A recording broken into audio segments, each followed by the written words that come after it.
Wu-Tang for life.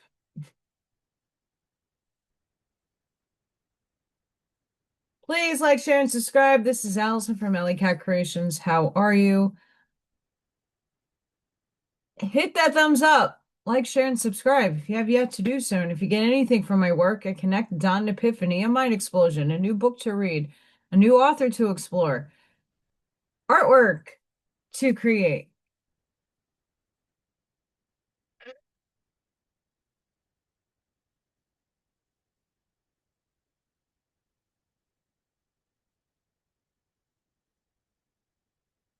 Please consider supporting my work. All the links are at the bottom of the description under the video, along with my link to my website, where you can see all this fabulous artwork. And if you're interested in purchasing any of it, please email me. I do everything privately. Also, 3D memberships is a really great way to contribute to this channel. And incoming 4 years incoming. Um, really excited about that. And who knows what will come, but if you like the channel, you guys get channel member only content. More will be added soon. Being that I am going to start working on a lot of different things. I already kind of have stuff in the thinking stages right now. I'm pushing through as much as I can. Thank you to the person who got me these really cute earrings. Uh, yeah. So please consider supporting my work. Please consider joining a membership. And yeah, can't wait for things to blossom on this channel.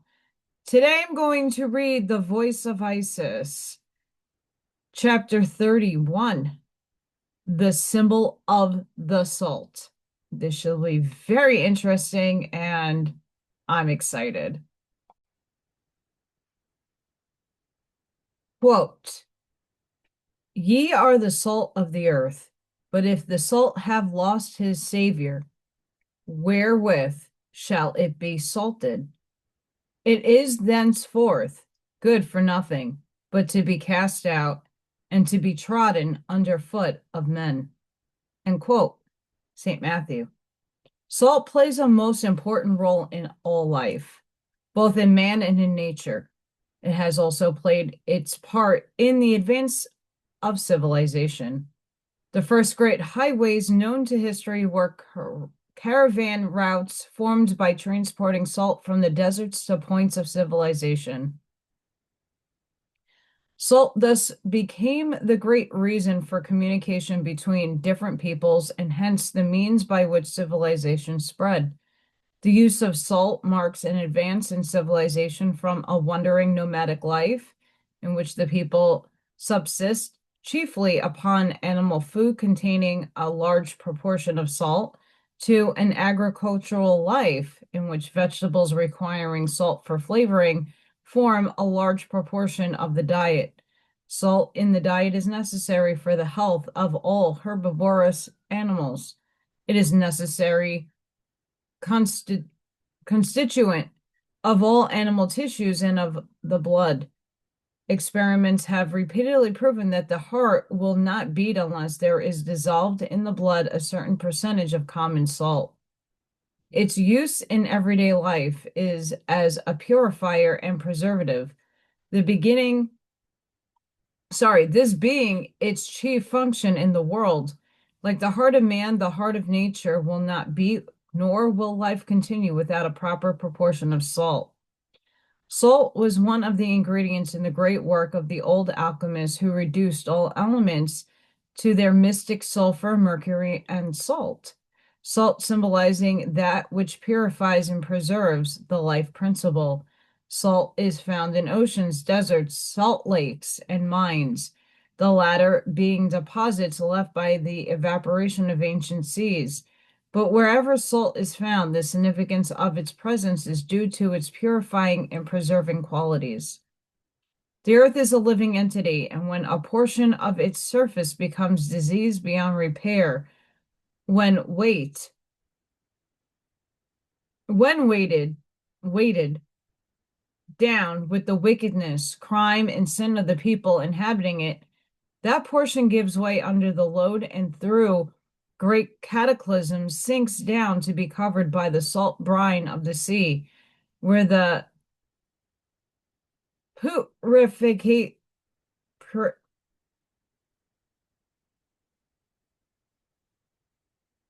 I've never seen this word in my life.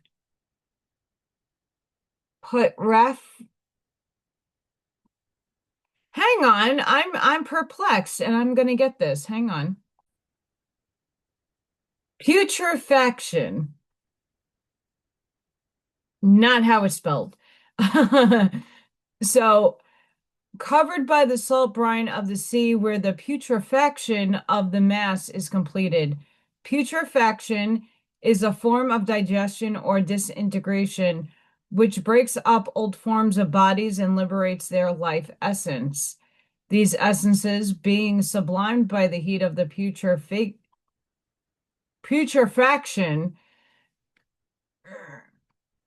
rise up, and certain of them combine with the various salts in solution and thus preserved. Others, in passing up through the brine, are purified ere they pass into the regions above.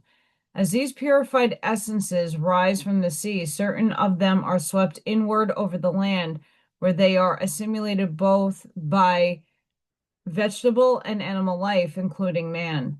In this way, all the advances in intelligence, as well as all the advances in art, science, and invention brought forth for the benefit of mankind, the so-called lost arts, are still preserved in the thought aura of the locality. When subsequent races reach a corresponding stage of mental development, they are able to respond to the purified thought forms of the former civilizations and reproduce them as apparently new ideas or inventions. It is often noted that new ideas, new thoughts, and tendencies seem to sweep over communities in waves.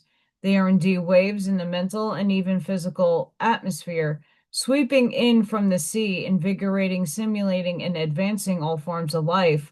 All essences not absorbed by vegetable and animal life or utilized by man pass into the aura of the earth as a permeated acquisition or seed for the use of future races. The modern aeroplane is but an imperfect expression of the thought forms left in the aura of the earth by the ancient Atlanteans, who had developed aeronautics to a higher degree than has yet been obtained in this age. There is no so-called lost art, but will in due time be recovered or discovered in the same way. For every thought and act of man is imprinted upon the Akashic records and tends to reproduce itself through the brain of the reincarnated soul who first produced it. And when so reproduced, it tends to be further perfected or redeemed, for such is the law of eternal progress. Interesting. After the rise of the submerged land from beneath the brine of the sea, the waters drain off or evaporate, and the purifying process is continued in the resulting deserts. Following cyclic law, when the disintegrated of old forms is completed and the combination of the lower essences with the salts of the sea is accomplished, the land thus freed from its magnetic burden of impurity slowly rises above the surface, the waters evaporating and leaving behind their accumulated salt to the further action of the sun and air. Thus are formed the vast tracts of land we call deserts. This is what, put a pause here. I think this is why a lot of people have been talking about Atlantis and Lemuria rising, or the lands that were once inhabited, because it's being purified and it might be in this round that it comes up. Maybe, maybe not. But it's very interesting how over the last 2 or 3 summers, we've been having a ton of flooding and a lot of purification in that regard. Although fire and brimstone is also occurring. It's just something to take into account of maybe why a lot of people through art, his story will allude to such things. As in the body, an excess of salt is injurious, so in the desert, where for ages no vegetable or animal life can exist. Yet in the fullness of time, the salt is gradually disintegrated, sublimed, or carried away by the action of the elements, and the land again becomes habitable. The Great Salt Lake in Utah, the desert of Sahara, and the Great Plains of Western United States are examples of different steps in the process. Thus, little by little is the prophecy fulfilled. The desert shall blossom as the rose. Man passes through the same stages of purification by salt as does the earth. His youth is fresh and pure, is filled with high ideals, beautiful thoughts, and vast energy. Gradually, as he reaches his maturity, his pure ideals become overlaid with selfishness, dissimulation, greed, and impurity, and his life becomes weighed down by the weakness, material desires, and impurities of the world. Then come the purifying cataclysms of sorrow and suffering, in which all his boasts, attainments dissolve from under him, and he sinks down under the brine poured out by the salt tears that flow from his eyes. Here, as in the ocean, the salt purifies the nature and preserves the essence of good in the experiences he passes through, building it into his aura for future use. The lessons of sorrow must be well learned, or they will be repeated again and again until learned. After a period of desolation, when all comfort fails, comparable to a lonely desert, the paralyzing effects of sorrow gradually lessen and pass away. Then the rose that is born of suffering and watered with tears puts forth its bud and begins to open its petals in the purified and freshened soil of his heart. Analyzed from the higher standpoint, a drop of sea water contains every constituent necessary to life, and the same constituents are found in the salt waters of life, or tears.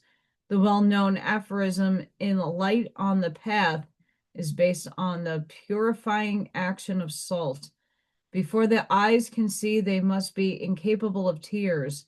Does not mean that you must be cold or lacking in understanding and appreciation of the trials your brothers and sisters are undergoing, or that you must be lacking in sympathy, for Jesus, the type of perfected man, wept in sympathy with the sisters at Lazarus's tomb, although possessing in its fullness the power to bring Lazarus forth with a word.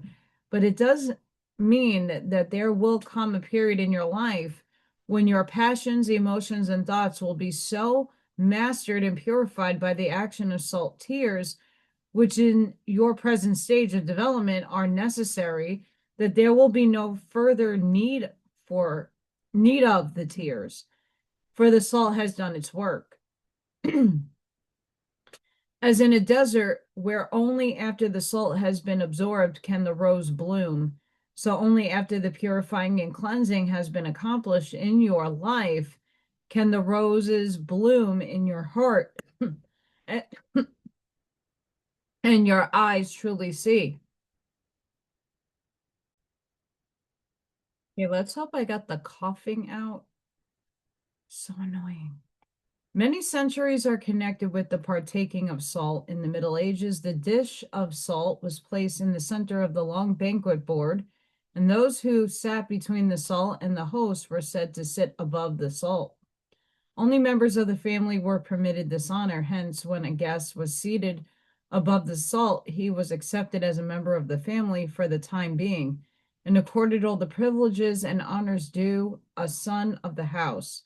Those who sat below the salt were the squires, retainers, and followers of the lord of the house, and could rise above the salt only by valiant deeds. Among the Arabs to this day, salt is held sacred. One with whom they have partaken of salt becomes their friend, and if by chance they partake of salt with an enemy, the enemy must be forsworn. This ceremony is called the covenant of salt and is but another remnant of the ancient ceremony which symbolized the covenant between man and his higher self. Traces of this symbolic meaning are found in many religions, the Roman Catholics still using salt in the baptismal service. These customs are remnants of the beautiful symbology taught the early races by the elder brothers of humanity, in which the symbolic purifying by the salt admitted the neophyte to spiritual sonship. The self-conquering, purifying, and cleansing, which lifted the neophyte above the salt, made it possible for him to enter the higher realms and become one with his Father in heaven. The first conscious step of the neophyte is a strong desire to purify his body, mind, and life, and preserve the divine attributes within his soul. This step is symbolized by the effect of the salt. Each of you who is ready to make the covenant of salt with your higher self agrees to let your life be purified of all its faults, both great and small, through the action of salt tears, even though sorrow and suffering are necessary to accomplish this result. When you have been thoroughly salted and cleansed from earthly impurities, then will you become clear crystal grains wherewith to salt the earth. Then indeed with the eyes be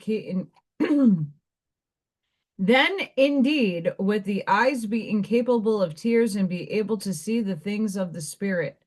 However, this does not mean that you are to encourage mere emotionalism or to look on the sorrowful side of life. For just as in the desert an excess of salt kills our vegetation, so going away to excessive weeping or emotion will make a desert of your heart and life, and you will remain in the state until you have conquered. You will never gain the victory until, as in the desert, the salt has been absorbed, the soil of your heart enriched by experience, and your life has brought forth its roses. Jesus said to his initiated disciples, "Ye are the salt of the earth. Have salt in yourselves, and have peace one with another.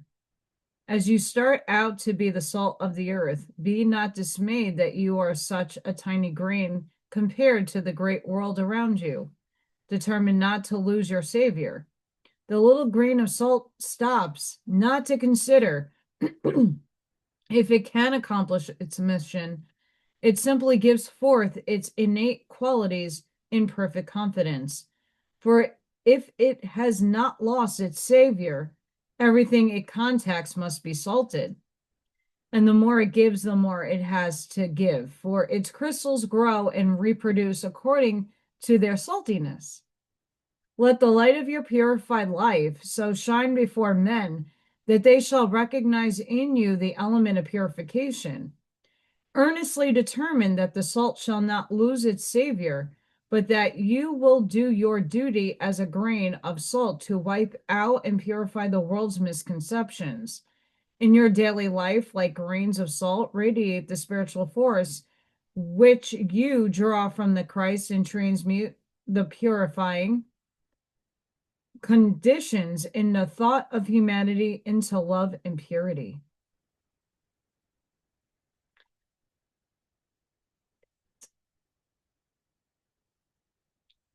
That ends this chapter. It was a short one, but if I can get my voice to come.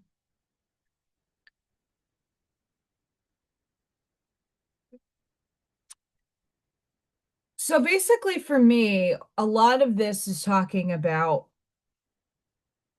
what a lot of us are doing in our shadow work, in the dark night of the soul, in doing the darker, deeper questioning of the why of self. Why are you here? What is your purpose? These things are very essential for you to discover within yourself, and it's painful.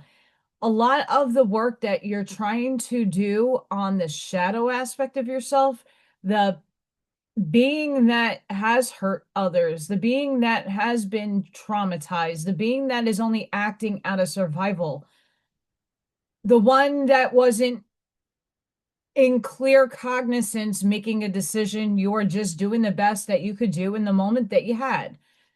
Um, these are the moments that we are trying to heal, to purify, to alchemize. Now that you're in a higher expanse of consciousness, now that you're in the awareness of, okay, I could have done better. Okay, let's change reaction for the next test coming your way. We're not going to act out of old, we're acting out of new. We're acting out of change. In order to do that, you need to purify yourself. You need to cry it out. You need to get it out of you. You need to lay it and let it release. And this doesn't happen individually. This happens in a humanitarian large scale base. As we've seen in past epochs, we've had deluges. Why? The land had to be purified. It got riddled with negativity, with impurity, imbalance. And we're at that cycle again. We're doing it again. This time it's a little different and it's not as severe in terms of cataclysms. And yes, there are a lot of things going on in the world and there's a lot of weather going on. But for the most part, most of us are going to survive whatever is to come if it already hasn't happened. We have to take into consideration the ways that we are purifying ourselves and how we are detoxifying ourselves and how we are balancing. A lot of people, I do mineral water once in a while. I'll do salt water. I'll put a lot of things in, but I do everything within balance. If you do too little or too much, the result isn't going to be balanced. And you're going to have a lot of inharmony in your body if that's personal detoxing. Mental detoxing as well. You're not going to cram in 15 traumas that were so life altering. You're going to shut down spiritually. You're going to have a meltdown of maybe not come back from. Healing is a forever moving wheel. It's a step. It's a stair step. It's tackling one thing at a time.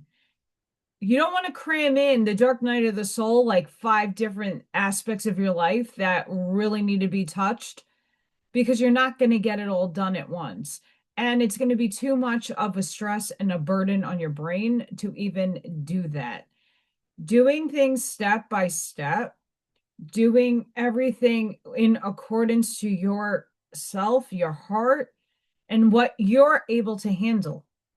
Everybody handles pain, suffering, and the purification process differently.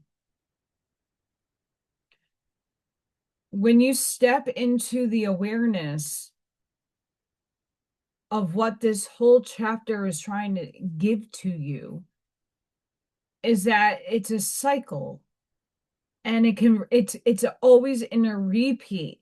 Now we're seeing a lot of things because we're aware of them. We are coming back into remembering. We're coming back in rediscovering a lot of things that we thought, oh, they're brand new. No, they're not. They're just being redefined. They're being advanced. But the concepts and stuff are in the ether. They're there. It's up to you to figure it out. And what did you do? And I think that's a step where humanity is right now. We're seeing a lot of advancement in quantum physics. We're seeing a lot of advancements in technology right now. Are these new concepts, or they're just being improved upon and discovered? Are they really being discovered, or are they being remembered?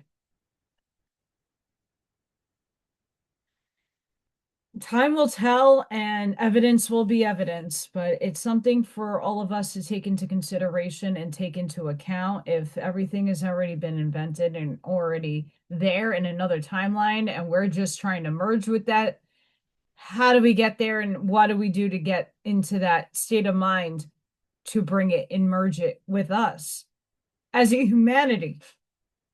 Individually, it'd probably be a little bit easier, but there's only so much that will be allowed to come into the forefront in 3D materialism.